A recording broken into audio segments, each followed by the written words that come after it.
من الشيطان الرجيم.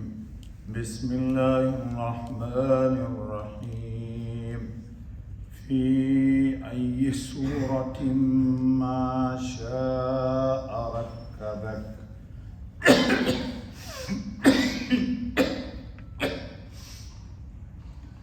دوستو، یہ آج بھی سورہ انفطار کی آیت نمبر 8 پڑھی گئی.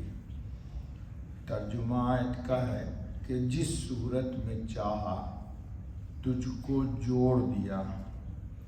اللہ رب العالمین نے پچھلی آیت میں آپ کو اپنا تعارف کرایا تھا کہ یا ایھا الانسان ما غرک بربک الکریم. تو وہ کریم رب کون ہے؟ اس کا تعارف ہوا تھا الذی خلقک فسواک فعدلک، جس نے آپ کو پیدا کیا اور پھر ٹھیک ٹھیک پیدا کیا اور تمام اعضاء کے اندر تناسب رکھا، مناسبت رکھی. جی، آج کی آیت میں اللہ کہتے ہیں کہ اس نے اپنے خزانہ صورت سے جس صورت میں چاہا آپ کو اس نے ڈھال دیا. علامہ عثمانی لکھتے ہیں ہر ایک کو مخصوص شکل عطا کی، یعنی سب کی صورتوں میں تھوڑا بہت تفاوت رکھا. کل بھی تفصیل آپ کے سامنے آئی تھی کہ 6 انچ کا انسان کا چہرہ ہے، لیکن پوری دنیا میں کوئی انسان دوسرے جیسا نہیں ہے کہ کسی کو مشابہت لگ جائے. ایک باپ کے کئی بچے ہیں، ایسے لوگ ہیں کہ جن کے 40 50 بچے ہیں، لیکن رات کی تاریکی میں کسی بچے نے آواز دی تو باپ کو پتہ چل جاتا ہے ماں کو کہ یہ آواز کس بچے کی ہے.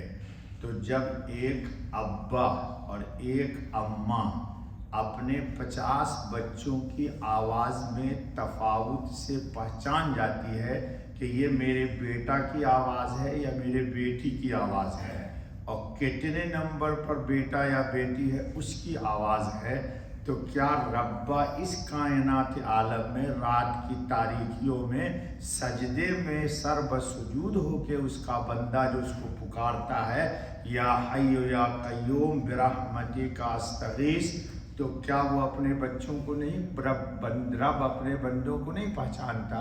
وہ خوب پہچانتا ہے کہ یہ آواز کس کی ہے اور دل کی کتنے گہرائیوں سے نکلی ہے. ہر ایک کو الگ صورت، شکل اور رنگ و روپ عنایت کیا اور بحیثیت مجموعی انسان کی صورت کو تمام جانداروں کی صورت سے بہتر بنایا. یہ علامہ عثمانی لکھتے ہیں بعض سلف اس کا مطلب یہ لیتے ہیں کہ وہ چاہتا تو تجھے گدھے، کتے، خنزیر کی شکل صورت میں ڈھال دیتا. کون؟ اللہ. باوجود اس قدرت کے محض اپنے فضل اور مشیت سے انسانی صورت میں رکھا.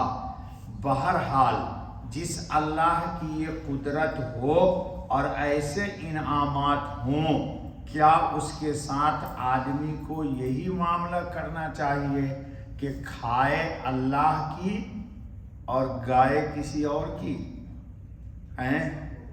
جتنا زیادہ کھاتا ہے اتنی ہی بغاوتیں کرتا ہے.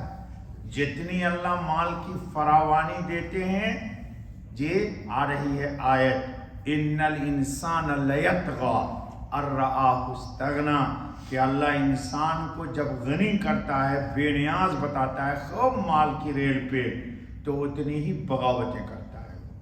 جی، اور جب مال میں قلت ہوتی ہے، میرا اپنا تجربہ ہے، میری عمر تقریباً 60 سے زیادہ ہے اور تقریباً 80 سے میں مسجدوں کا امام و خطیب ہوں.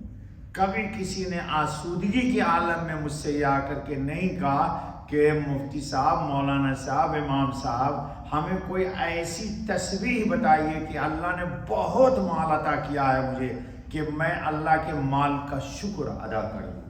ہاں، قبائل لوگ خوب مال کی فراوانی ہے، اور جب اللہ نے یقبض، اللہ یبسط الرزق، اللہ کھولتا بھی ہے، وہ یقبض، اور مٹھیاں بھی بند کر دیتا ہے۔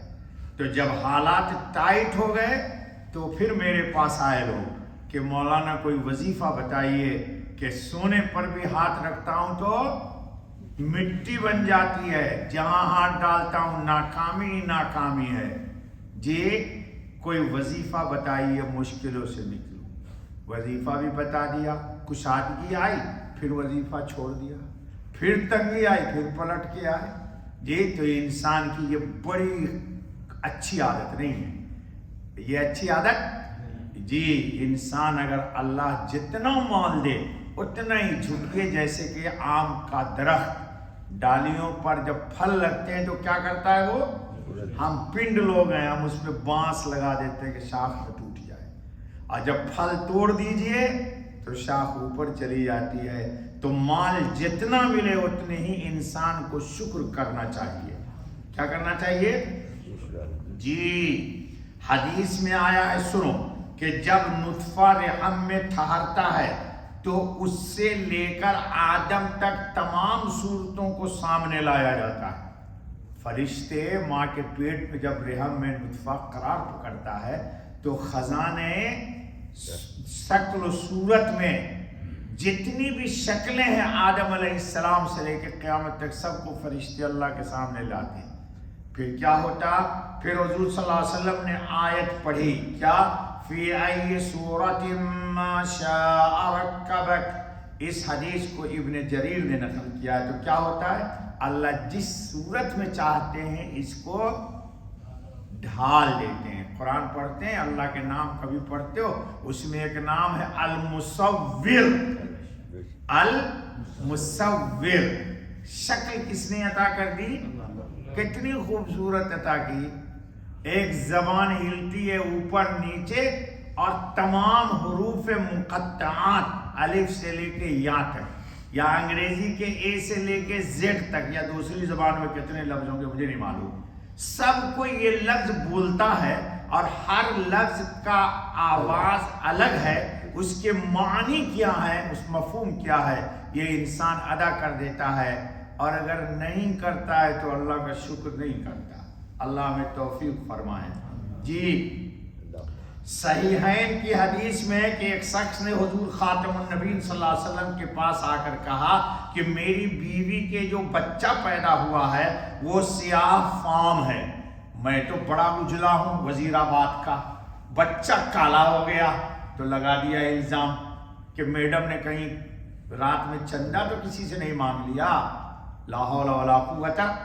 آپ صلی اللہ علیہ وسلم نے فرمایا کہ تیرے پاس اونٹ بھی ہیں؟ کہا ہاں۔ کس رنگ کے ہیں؟ کہا سرخ رنگ کے۔ فرمایا کہ کیا ان میں چت کبڑا بھی ہے؟ کہا ہاں۔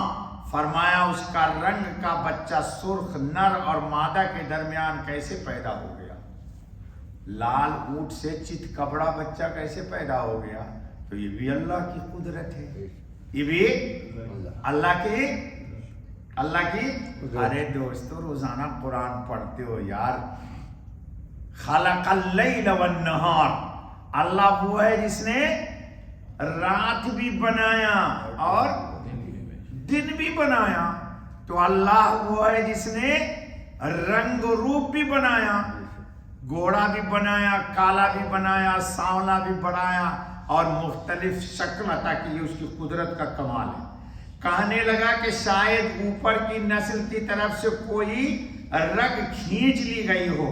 آپ صلی اللہ علیہ وسلم نے فرمایا اسی طرح تیرے بچے کے سیاہ رنگ ہونے کی وجہ بھی شاید یہی ہو، خاندان میں اوپر کوئی کالا رہا ہوگا، اس کا نسل میں آ گیا۔ اور میں تو اللہ کی قدرت کا بڑا قائل ہوں۔ ایک شخص کی نانی کو یہاں پر تل ہے، ان کے تمام خاندان کے بچوں میں یہاں پہ تل ہے۔ اب بتاؤ کہ ایک قطرہ پانی گیا ہوگا ماں کا، اس میں کوئی ایک ذرہ انسان میں عطا کیا، لیکن اس ذرے میں نانی کے تل کا اثر تمام خاندان کے بچوں میں ہوں گے۔ اس سے پہچان لیے جاتے ہیں کہ یہ فلاں خاتون کے خاندان کا بچہ ہے۔ تو اللہ کی قدرت ہے دوستو، اللہ نے اپنے وجود کی بہت دلائل دیے ہیں، کوئی نہیں مانتا ہے تو یہ اس کی بد نصیبی ہے۔ اللہ تعالی ہم سب کو نیک اور ایک بنائے۔ بس بابا بس کرو، 10 منٹ بھی ہو گیا ہوگا، ہو گیا؟ چل، تقریر تو بہت لمبی ہونے کی لیکن نہیں کرنے کا، آیت کی تفسیر ہو جائے۔